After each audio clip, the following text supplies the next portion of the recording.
आज का vlog start करते हैं सुबह के नाश्ते से। और आज देखें मैंने पराठा नहीं बनाया। क्यों नहीं बनाया? क्योंकि कल जो लड़की आई थी ना मेरे से आईब्रो बनवाने, तो उसने मुझे काफ़ी टाइम बाद देखा, काफ़ी दिन बाद मेरे घर आई थी। तो उसने मुझे देखते ही कहा कि आप मोटी हो गए हो। इनफैक्ट वो जो मुझे पूछ रही थी कोई खुशखबरी है क्या, तो मैंने कहा ऐसा कुछ नहीं है, लेकिन उसने कहा कि आप काफ़ी हेल्दी हो गई है। तो मुझे एहसास हुआ कि वाकई मैं कुछ हेल्दी हो गई हूँ, तो मुझे कंट्रोल करना चाहिए। अब पराठे आज से बिल्कुल बंद, सिर्फ रोटी के ऊपर घी लगाऊंगी। अच्छा, ये जो है ना पिछले साल की आज की स्वेटर है, जो मैं उसको पहना के देख रही हूँ कि उसको पूरी है या नहीं है। अस्सलाम वालेकुम माय यूट्यूब फैमिली, कैसे हैं आप सब लोग? उम्मीद है सब ठीक होंगे, खैरियत से होंगे। हम भी अल्हम्दुलिल्लाह ठीक है। और अब्दुल्ला क्योंकि आजकल स्कूल नहीं जा रहा ना, तो वो सुबह को दूध भी नहीं पीता। पहले तो ये होता था कि स्कूल जाता है ना तो दूध पी के चला जाता है, तो अब घर पे होता है तो कहता है कि मुझे रोटी खानी है, मुझे दूध नहीं पीना। तो फिर दूध जो है ना वो उसके हिस्से का जो होता है वो रखा हुआ है। तो अभी भी उसका आज वाला जो दूध था ना वो भी रखा हुआ है, इस्तेमाल नहीं किया। तो अब मैं सोच रही हूँ कि उसको कुछ और तरह इस्तेमाल कर लेती हूँ।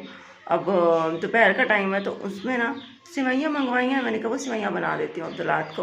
ये है कि उसका थोड़ा पेट भी भर जाएगा और दूध भी इस्तेमाल हो जाएगा और मैं भी थोड़ी सी खा लूँगी।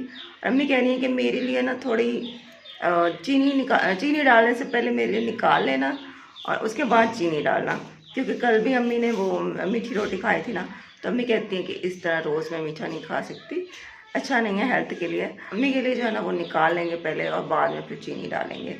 और बाकी पकाने का भी नहीं सोचा कि क्या पकाते हैं, वैसे दोपहर हो गया। अच्छा, सब्ज़ी वाला जो है ना वो अभी भी आता है हमारे गली में, लेकिन जो है ना वो अपनी रेडी पीछे खड़ी करता है, पैदल चल कर आता है, आवाज़ लगाता है कि सब्ज़ी वाला आ गया, और फिर ख़वातीन जो है ना वो बाहर निकल के उसे पैसे देती हैं कि हमें फ़लाँ चीज़ चाहिए, तो वो पैसे ले जाता है। वहाँ हमारी गली के कोने में उसकी रेडी खड़ी होती है, वहाँ से सब्ज़ी उठाकर आकर फिर हर किसी के घर में दे देता है, यानी कि होम डिलीवरी का काम कर रहा है।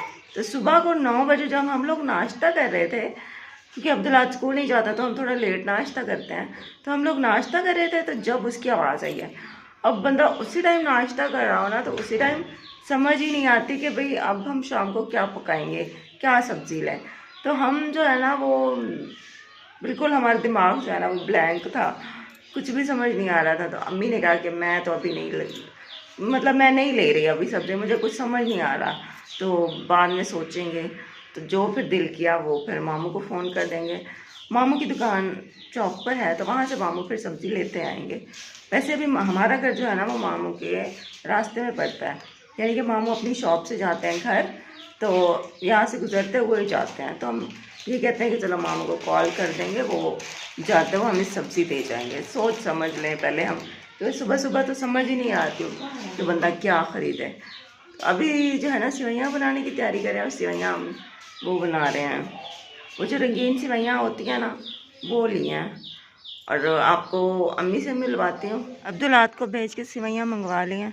तो ये रही अम्मी। अस्सलाम वालेकुम मेरी प्यारी बेटियों, मेरे यूट्यूब की फैमिली, कैसी हो? सब ठीक हो? उम्मीद करती हूँ ठीक ठाक होंगे, खुश आबाद होंगे अपने घरों में, अल्लाह पाक की रहमत हो। आमीन आमीन। अल्हम्दुलिल्लाह ठीक हूँ। आपके सामने देखो सेवैयाँ पका रहे हैं। आज हम सिवैयाँ बना रहे हैं। हाँ, सेवैयाँ बना रहे हैं। अब्दुल्ला ये हमारी गली में ही दुकान है, हाँ, वहाँ से ले आया है। वो भी बहुत मुश्किल से रास्ता तो बस बहुत ही ख़राब है। ये रही सिवैयाँ, और इनको मैं खोल के देख रही थी कि इनमें साफ़ तो है ना, कुछ है तो नहीं इसमें। अच्छा, जो दूसरी सिवैयाँ ना वो हमने इस दफ़ा ली थी जब, तो वो ना ख़राब आ रही थी। इस दुकान पे जो ख़राब है जो हमारे घर के करीब है, क्योंकि वो हमने पकाई ना तो वो बिल्कुल हलवा हो गई, मैदा सा हो गया। तो इस दफ़ा हमने कहा ये वाली बनाते हैं, ये अच्छी होती हैं, ये टूटती नहीं है, ये इस तरह से घुल नहीं जाती हैं दूध में, सही रहती हैं। तो आज ना मैंने कहा अम्मी यही पकाते हैं, और काफ़ी टाइम बाद ये पका रहे हैं हम।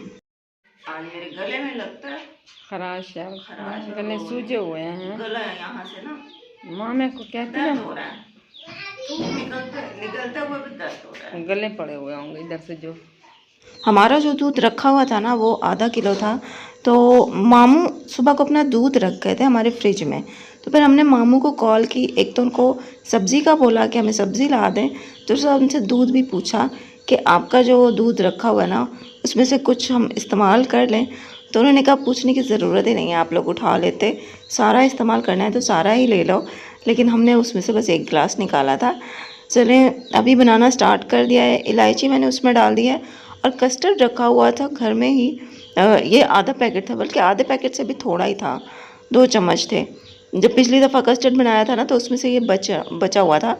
तो ये हमने इसी गरम मसाला जो होता है ना, साबुत गरम मसाला, उस वाले डब्बे में मैंने इसको पैकेट को रखा हुआ था।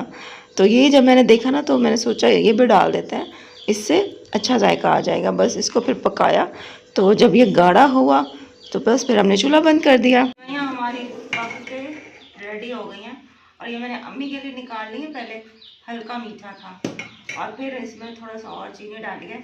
ये फिर हम मैंने कहा मेरे लिए फिक्कियाँ निकालो, थोड़ा हल्का मीठा। अभी ये गाढ़ी हो चुकी है, लेकिन ये ठंडी होगी ना और ज़्यादा गाढ़ी हो जाएगी। तो बस करते हैं इसको पकाने की और चूल्हा जो है ना वो बंद करती हूँ। सही। घर में कोई भी ड्राई फ्रूट तो हमारे रखे हुए नहीं होते हैं और यहाँ करीब से कहीं से मिलते भी नहीं हैं।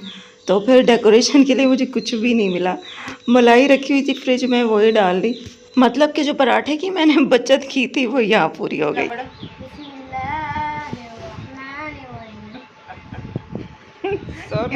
तिलावत करने बैठ गए उल्लू। कैसी हैं बताओ तो सही अब्दुल्लाहद। तुम्हारा दूध खा के फिर जाएगा। मैंने आपका दूध गर्म कर दिया है, मम्मा को बता देना। आ जाएगा। नबिया जा रही थी इस्पारा पढ़ने, तो अब्दुल्लाहद को भी बुलाने आई थी। तो मैंने कहा सिवैयाँ खा के फिर आएगा। तो अम्मी ने फिर उसको दी कि जाके अपनी मम्मा को दो। अच्छा, उसके बाद मामू आ गए थे। मामू को हमने सब्ज़ी का बोला था ना, तो मामू सब्ज़ी देने आए थे। तो मामू के लिए हमने सिवैयाँ भी रखी हुई थी क्योंकि हमें पता था उन्होंने आना है। फिर उनको सिवैयाँ दी हैं। तो मामू सब्ज़ी दे गए और सब्ज़ी में हम क्या पका रहे हैं, भिंडी और गोश्त। भिंडी और गोश्त बना रहे हैं। और भिंडियाँ जो है ना वो मैं नहीं खाती। मैं बड़ी कोशिश करती हूँ कि मैं भिंडियाँ खाऊँ। मुझे मतलब कोशिश मेरी होती है कि मैं कोई भी ऐसी चीज़ ना हो जिसमें मैं नखरे करूँ कि मैं नहीं खाती। लेकिन एक भिंडी है जो मैं कोशिश करती हूँ लेकिन फिर भी मैं नहीं खा पाती। तो मैं नहीं खाती, ज़बरदस्ती नहीं करती अपने साथ। ये है भाई हमारा सामान खाने का जो है ना, ये है चिकन, ये है अदरक लहसुन और इसमें हरी मिर्चें भी पीस दी हैं और साथ है टमाटर। ये देगची में प्याज काट लिए हैं और ये रही हमारी भिंडियाँ और ये रहे नमक मिर्च के डब्बे और ये रहा घी। बस अब पकाना स्टार्ट करते हैं। यहाँ पे सारा सामान हमारा सालन बनाने का जो है ना वो जमा हो चुका है। और ये रही हमारी कैमरा वुमन। मैं तैयार हूँ जैसे लगाए और बस अभी बनाना स्टार्ट करते हैं। बाहर खाना बनाने की इरादा था लेकिन बाहर बहुत तेज हवा चल पड़ी और फिर अंधेरा भी हो गया। तो हमने कहा चलो फिर अंदर ही चलते हैं। किचन में आकर बनाना स्टार्ट कर दिया है हम लोगों ने। तो सबसे पहले प्याज को भून रही हूँ। अरे चिकन को भून लेती हूँ ना, उसके बाद फिर सब्जी डालूंगी। माशाल्लाह बाहर इतनी ठंडी हवा चल रही है ना, मौसम बहुत अच्छा बना। बहुत मजे का है। हाँ जी, घूमने फिरने का मौसम है। हाँ, और हम यहाँ बैठे हैं घर में। हम क्या करें, हमारे साथ कोई जाता ही नहीं, हम अकेले कहाँ जाएं। हमारे साथ जाने वाला कोई भी नहीं है, वरना हम चलते कहीं। मेरा दिल है कि मतलब मैं कहीं जाऊं, आउट ऑफ सिटी जाऊं। ज़्यादा दूर नहीं तो चलो बंदा लाहौर चला जाए। लाहौर तो मतलब 4 घंटे का सफ़र है ट्रेन में जाओ तो हस्बैंड को बोल रही हूँ कि प्लीज़ चले चलो मेरे साथ। तो वही हम जिक्र कर रहे थे कि ये मतलब रोज़ का एक जैसे व्लॉग्स बना के हम भी थक गए हैं और आप देखने वाले भी थक गए होंगे, है ना। तो मैं हस्बैंड से कह रही हूँ प्लीज़ चले हमारे साथ, हमें लाहौर जाना है। अगर आप नहीं जाते हमें इजाज़त दे तो हम अकेले चले जाते हैं। लेकिन वो अकेला हमें नहीं जाने दे रहे। वो कहते हैं कि नहीं तुम लोगों ने नहीं जाना अकेले, मैं साथ चलूँगा। हमने बोला है कि मामू का जो छोटा बेटा है ना उसको साथ ले जाते हैं, लेकिन हस्बैंड कह रहे हैं नहीं, वो छोटा बच्चा है, मैं साथ चलूँगा। मैं हस्बैंड को यही कह रही हूँ कि भाई ना तो आप खुद हमारे साथ चलोगे, ना हमें कहीं जाने दोगे। मतलब उनके लारे जो होते हैं ना, वो ऐसे लारे ही होते हैं। बट देखो, कह रहे हैं कि अच्छा कुछ दिन रुक जाओ, मैं चलूँगा साथ। तो मैं कह रही हूँ कि चलो एक दिन के लिए हम चलते हैं। 4 घंटे का सफ़र है, वहाँ जाएंगे, वहाँ पे घूम फिर लेंगे और एक दो यूट्यूबर से वहाँ पे मीटअप रख लूँगी। और दूसरा ये कि किसी होटल में रात गुजार लेंगे। लाहौर की जो फेमस जगह हैं वहाँ पे घूम फिर के ब्लॉग्स बनाएंगे तो अच्छा लगेगा, अच्छा हो जाएगा। मतलब काफ़ी काफ़ी टाइम हो गया, मतलब इतना अर्सा हो गया मैं हस्बैंड के साथ तो कहीं गई भी नहीं। तो मैं क्या बोलूँ उनको, वो जाते नहीं और ना हमें जाने दे रहे हैं। अब दुआ करो वो मान जाए। बेहतर तो ये है कि वो खुद ही साथ चलें, लेकिन अगर वो खुद साथ नहीं चलेंगे तो फिर ये है कि हम किसको साथ लेकर जाएं।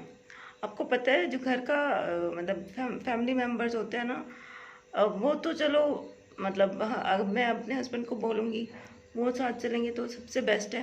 लेकिन अगर मैं किसी और को बोलूँगी ना, अपने घर से बाहर से किसी को भी, मतलब किसी कज़न को बोलूँ, मामू को बोलूँ, चाची को बोलूँ, इधर उधर किसी को बोलूँ, तो नहीं बात बनती। मतलब एक तो वो कहेंगे कि भाई हम अपना टाइम क्यों वेस्ट करें इनके लिए, दूसरा एक उनका एहसान हो जाएगा कि भाई हमने टाइम निकाला है, आपके साथ जा रहे हैं, तो हमारे साथ जाता है तो अपना वो टाइम हमें दे रहा होता है। वो इरादा तो है कि कुछ दिन तक कहीं जाते हैं। आजकल मौसम इतना अच्छा है ना, मतलब ना गर्मी है ना सर्दी है, ज़बरदस्त किस्म का मौसम है, घूमने फिरने वाला मौसम है। चलें, दुआ करिएगा कि हस्बैंड मान जाए। आपसे मुझे एक बात भी करनी थी। वैसे तो मैं शाउट आउट किसी को देती नहीं हूँ, लेकिन आज मैं एक शाउट आउट देने लगी हूँ एक चैनल को, और उनको पता भी नहीं है जिनको मैं शाउट आउट दे रही हूँ। उनको मैं शाउट आउट इसलिए दे रही हूँ क्योंकि उनकी वीडियो मैंने देखी, सजेशन में आई, और जब उनकी स्टोरी मुझे पता चली तो मुझे बहुत हर्ट हुआ, बहुत बुरा लगा उनके लिए। और मुझे लगा यार इनकी तो स्टोरी हमारे जैसी है, उनकी भी सेम स्टोरी है कि बल्कि हमसे थोड़ी सी डिफरेंट है। यानी कि ना उनके शौहर की डेथ हुई, हालांकि उनके तो बेटा भी है। ठीक है, अम्मी को तो बातें सुनाई जाती हैं अपने देवर से, जेठ से, क्योंकि अम्मी का बेटा नहीं है। लेकिन जिन खातून की मैं बात करी हूँ ना, उनका तो बेटा भी है। उनका बेटा है पता नहीं 10 साल से तो बड़ा ही है, 12-13 साल का है शायद। तो एक बेटा है और एक बेटी है। उनके शौहर की डेथ हो गई है, और अब जो उनके देवर है ना, देवर जेठ जो भी है, वो उस औरत को और उसके बच्चों को उस घर से निकालना चाहते हैं। यानी कि उनके शौहर के घर पे वो लोग कब्ज़ा करना चाहते हैं। तो मुझे लगता था कि ये हमारे साथ हो रहा है, हमारी ये स्टोरी है क्योंकि मेरा भाई नहीं है। लेकिन यार उस बंदी का तो बेटा भी है माशाल्लाह से, फिर भी उसके साथ ऐसा हो रहा है। पता नहीं ऐसे क्यों होता है, ये जो चाचे होते हैं, ये जो ताए होते हैं, ये ऐसे क्यों होते हैं पता नहीं। खैर, उन लेडी का चैनल मैं डिस्क्रिप्शन में दे रही हूँ, आप लोगों ने जाकर उनके चैनल को सब्सक्राइब करना है, उनकी वीडियोस देखनी है, उनको सपोर्ट करना है। उनको बहुत ज़्यादा ज़रूरत है सपोर्ट की। उनके घर जो है ना वो सेल होने पे आ गया हुआ है।